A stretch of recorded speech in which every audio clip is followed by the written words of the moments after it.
நீ உனக்கு எதுக்கு நாங்க ஓட்டு போட்டிருக்கோம்? எல்லாம் மத்திய சர்க்கார் தான் எல்லாம் மேல இருக்கே பாத்துக்கிறேன்னா கீழே நீ என்னதான் பண்ற? நான் கேட்கிறேன். எல்லாம் எதுக்கு எடுத்தாலும் திராவிட கூட்டம் என்ன சொல்லுது? உதயநிதி, இந்த ஸ்டாலின், முதல்வர் இவங்கெல்லாம் என்ன சொல்றாங்க? எப்பெல்லாம் எங்களுக்கு மேல இருக்கவங்க செய்யல, எல்லாம் மேல இருக்கவங்க தான் பாத்துக்கணும். அப்புறம் கீழே நீ எதுக்குதான் இருக்கிற? எப்படி பாக்குறது? திமுகவனே ஆபாசம் தானே. திமுகவனே ஆபாசம், காமம், களியாட்டம். இவருக்கான இந்த கிருஷ்ண இவனை சிவாஜி கிருஷ்ணமூர்த்தி பேரை பாருங்க. இவன் வாயை திறந்தானா அந்த கூகம், அந்த முதல்ல இருக்குன்னு கிளப்பி விட்டாங்க பாருங்க, ஒரு கூகம். அந்த கூகத்தை விட கேவலமா பேசக்கூடிய இவன் ஒருத்தன். ஒரு ஊமை பெண்ணை, பட்டியலின பெண்ணை ஒரு 6 மாசமா கற்பழிச்சாங்க இந்த திமுக காரங்க. அதுக்கு துரைமுருகன் சட்டசபையில வாசித்தார். இனிமேல் அவங்கள அடிப்படை உறுப்பில இருந்து நீக்கிறேன்னு சொல்லி சட்டசபையிலே வாழ்த்தாங்க. அதே சட்டசபையில முதலமைச்சர் எந்திரிச்சு சொன்னாரு, இந்த கேஸை தமிழ்நாட்டின் முன் உதாரணமாக நடத்தி இவங்களுக்கு தண்டனை பெற்று தருவோம்னு சொன்னாரு. 90 நாள் தான் ஒரு குற்றவாளிகளுக்கு இது பெயில் கிடைக்காம இருக்கு. 40 நாளே வெளியே வந்துட்டாங்க. பொன்முடி வெளியே போயான்னு சொன்னதுக்கு இன்னைக்கு எங்க போயிருக்காரு? சட்டசபைக்குள்ளே வர முடியல, வெளியே இருக்காரு, காலி நாற்காலியில இருக்காரு. அவர் உள்ள வர முடியல. யார? அதுதான் தர்மம். அதர்மம் என்னைக்கு ஜெயிக்காது, தர்மம் என்னைக்கு ஜெயிக்கும்? தூதுகவும் மீண்டும் தர்மமே வெல்லும்ன்ற மாதிரி நீ போன சட்டமன்ற கூட்டத்தொடர்ல பொன்முடி வெளியே போயான்னு சொன்னாரு ஆளுநரை. இன்னைக்கு நாளைக்கு அதுதான் வாழ்க்கை. உங்களுக்கு எல்லாம் இந்த தென்தமிழ்நாட்டை பேசுறதுக்கு அருகதையே இல்லை. நீங்க ஒரு பூங்கா வச்சாலும் வடக்க, ஒரு பேனா வச்சாலும் வடக்க, நீங்க எது பண்ணாலும் வடக்கதான் பண்றீங்களே தவிர தென் தமிழ்நாட்டுக்கு என்ன கிழிச்சிருக்கீங்க? உங்க ஸ்கீம்ல என்னதான் இருக்கு?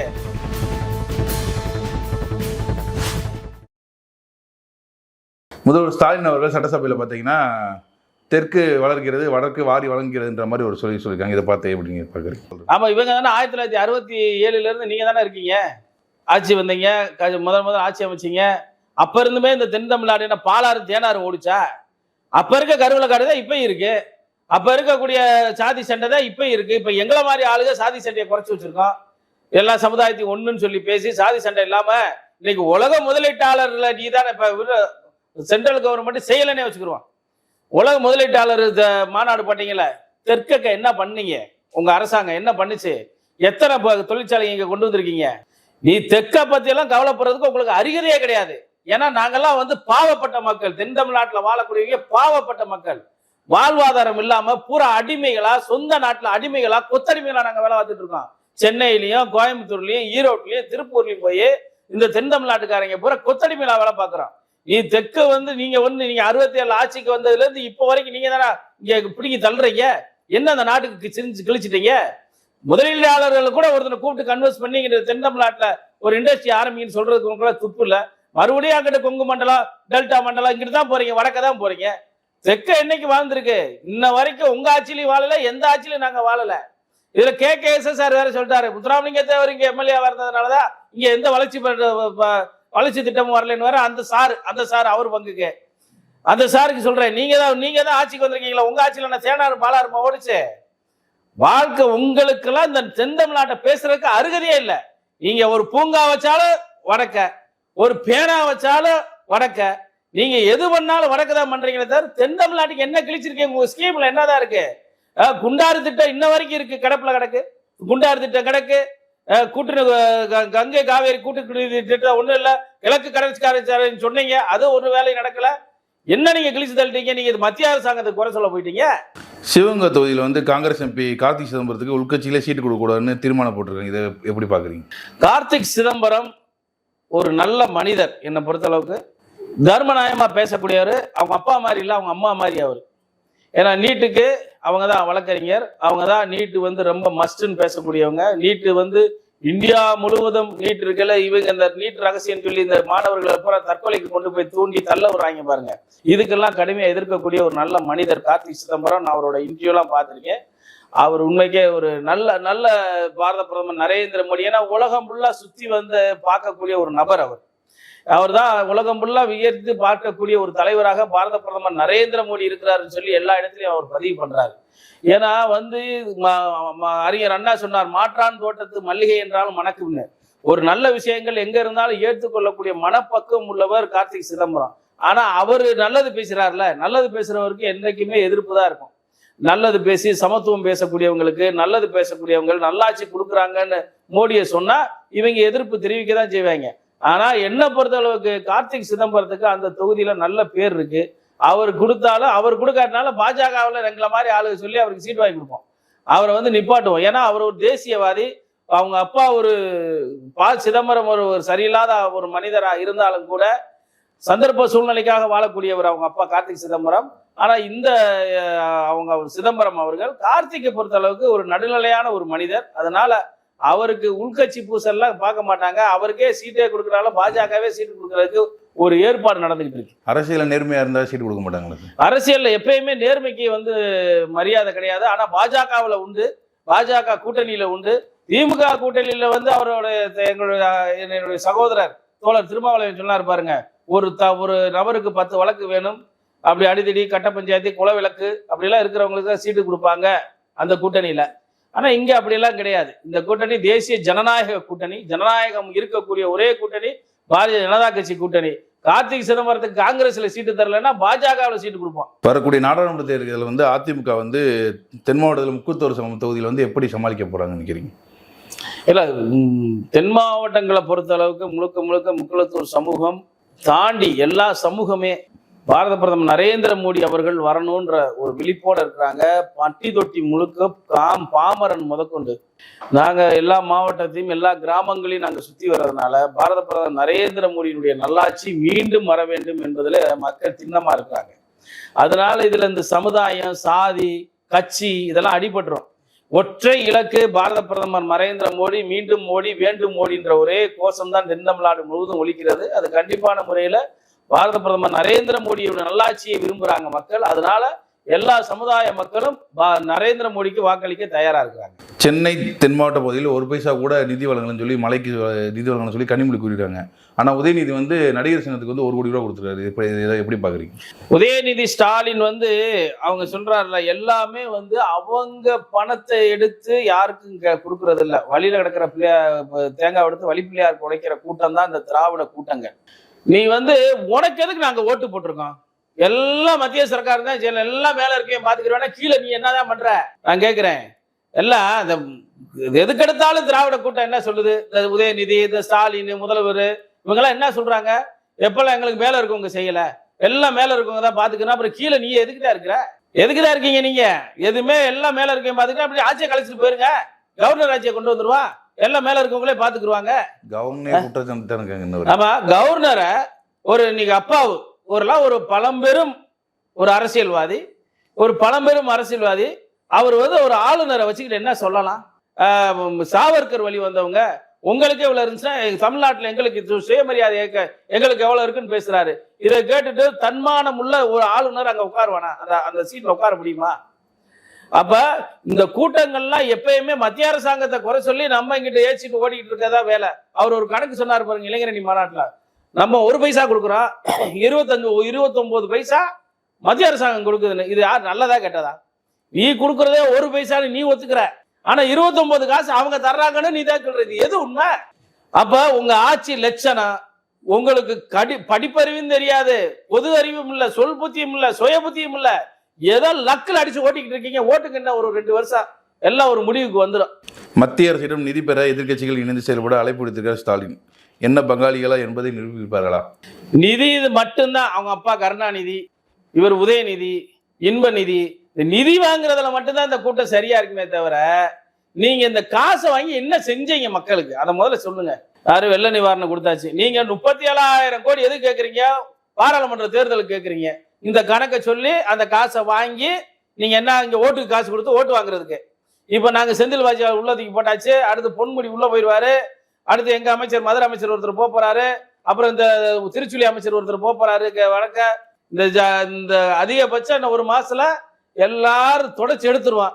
அதனால உங்களுக்கு தேர்தல் செலவுக்கு காசு இல்லாம 37,000 கோடி கொடுன்றீங்களே.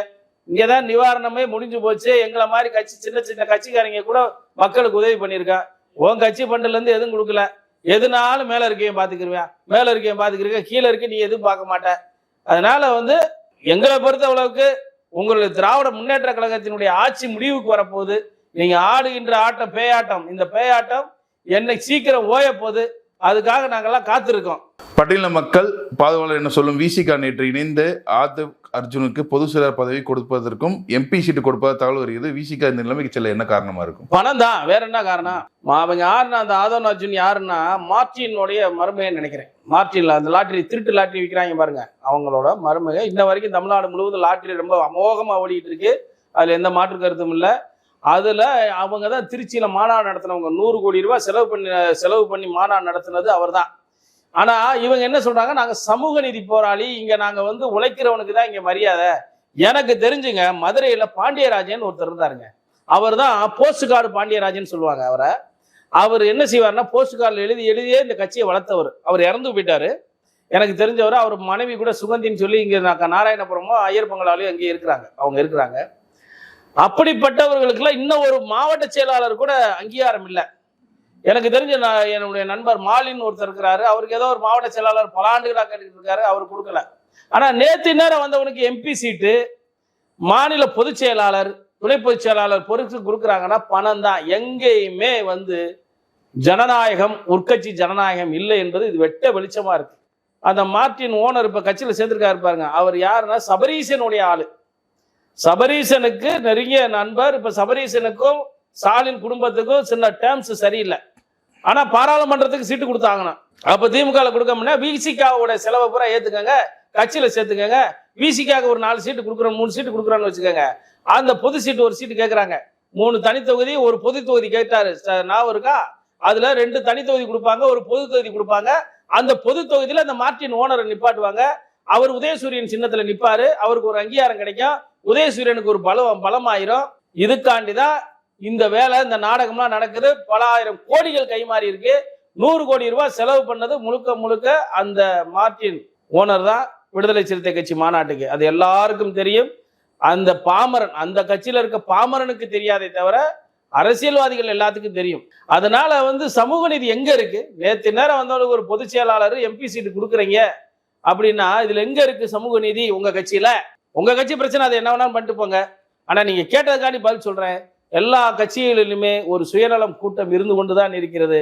எந்த அடிப்படை தொழிலாளருக்கும் அடிப்படை கீழே இன்ன வரைக்கும் போஸ்ட் ஓட்டுறா, அங்க ஒர்க்கரா இருக்கிறவன் ஒர்க்கராவே தான் இருக்கிறான். அவனுக்கு எந்த மேற்பட்ட பொறுப்பு வழங்கப்படுறதில்ல. அந்த சென்னை கூட இருக்க 4 தடிகளுக்கு தான் அவர் பொறுப்பு வழங்குறாரு தவிர உழைப்பாளிகளுக்கு அங்க பொறுப்பு கிடையாது. அங்க பொறுப்பு வழங்குறது இல்லை.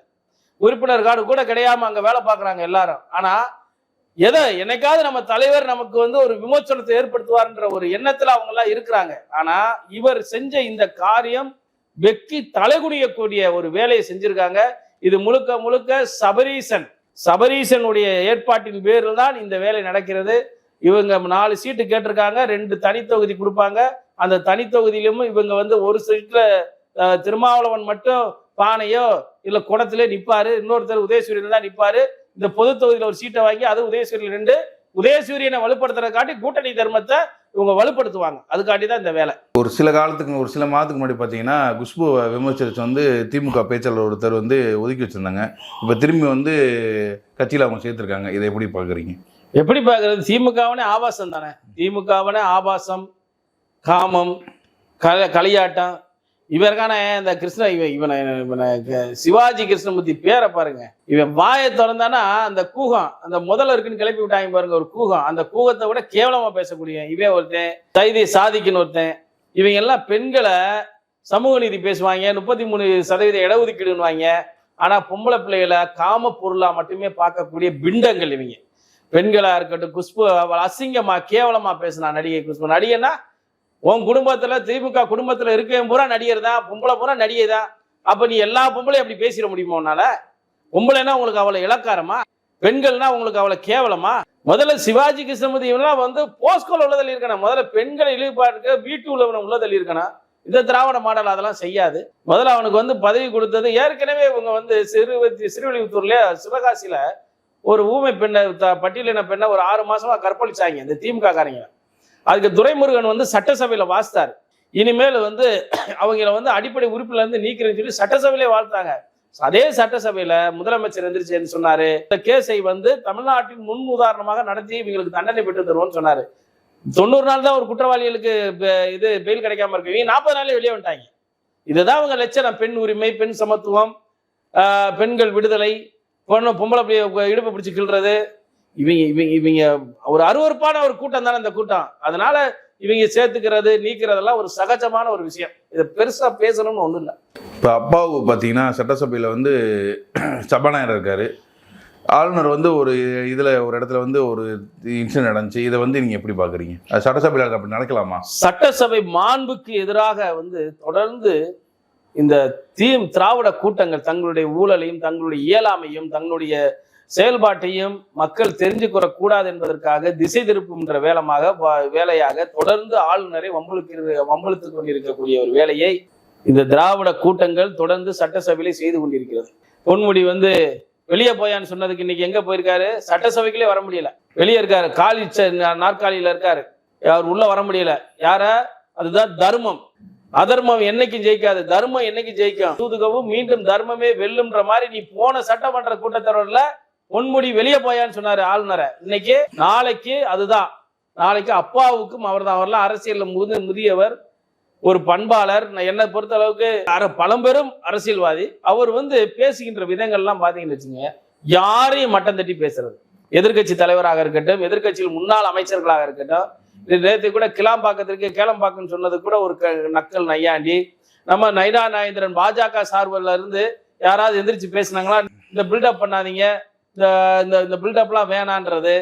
ஒரு வயதுக்கு சரியான ஒரு பேச்சா அவர் பேசுறதில்ல. அவர் எப்ப பேசினாலும் நக்கல் நையாண்டி அதுதான் பேசுறது. ஒரு ஆளுநர் ஒரு கான்ஸ்டிடியூஷனுடைய ஒரு தலைவரை கொண்டு போய் சட்டமன்றத்தில் உட்கார வச்சுக்கிட்டு, நீங்க வந்து வீர சாவர்கர் வழி வந்தவங்க, கோட்சே வழி வந்தவங்களுக்கு எல்லாம் இவ்வளவு இருக்கின்ற பொழுது இந்த மாதிரி வேலை வந்து வெளியே யூஸ் பண்ணா வந்து அரெஸ்ட் பண்ணிடுவாங்க. சட்டசபைக்குள்ள பேசிருக்காங்களே, இது எப்படி? சட்டசபையை பொறுத்த அளவுக்கு அப்பாவு தான் அங்க ஹெட், முதலமைச்சர் கூட கிடையாது. ஆனா அவருக்கு மேல் அதிகாரி யாருன்னா ஆளுநர் தான். அது ஜனநாயகம், இது கான்ஸ்டிடியூஷன். இதுல வந்து கான்ஸ்டிடியூஷன் படி ஒருத்தரை கூட்டிட்டு வந்து உட்கார வச்சு மூக்க இருக்கிறதுன்றது வந்து இந்த திராவிட கூட்டம் அடிக்கடி செய்யுது. ஏன்னா இவங்க வந்து யாரையும் கேலி கிண்டல் பண்றதுக்கு தயங்க மாட்டாங்க.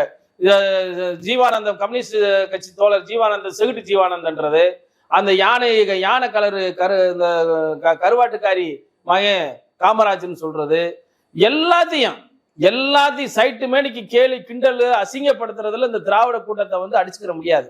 அதனோட வெளிப்பாடு தான் ஒரு ஆளுநரை உட்காந்துக்கிட்டு நீங்க கோட்சே சாவர்கர் கூட்டம் சொல்றது ஏற்புடையதில்லை. இதுவே வெளியே இருந்திருந்தால் கண்டிப்பான முறையில் அவர் கைது செய்யப்பட்டிருப்பார். ஒரு நாட்டினுடைய ஆளுநர் இந்த பகுதியில் தமிழ்நாட்டினுடைய முக்கிய பொறுப்புல இருக்கிறவர் வந்து அசால்ட்டா பேசுறது வந்து ஜனநாயக மாண்புக்கு எதிரானது. இது கண்டிப்பாக திரு அப்பா அவர்கள் தங்களை மாற்றிக்கொள்ள வேண்டும். இது போன்ற ஒரு சிறுதனமான வார்த்தைகளை பெரிய பொறுப்பிலை வகுத்து கொண்டு அவர் வந்த முதலமைச்சரே எந்திரிச்சு நிக்கணும், எதிர்கட்சி தலைவர் எந்திரிச்சு நிற்கிறாங்க, 234 எம்எல்ஏ எந்திரிச்சு நிக்கிறாங்கன்னா அந்த மரியாதையை அவர் வந்து குறைச்சிக்கிட்டு இருக்காரு. அவர் அந்த மரியாதையை காப்பாத்திக்கணும்னு உங்கள் வாயிலாக நான் கேட்டுக்கொள்கிறேன். உங்க பிசி சீரியல் எங்களுக்கான நேரம் இருக்குன்னு ரொம்ப நன்றி.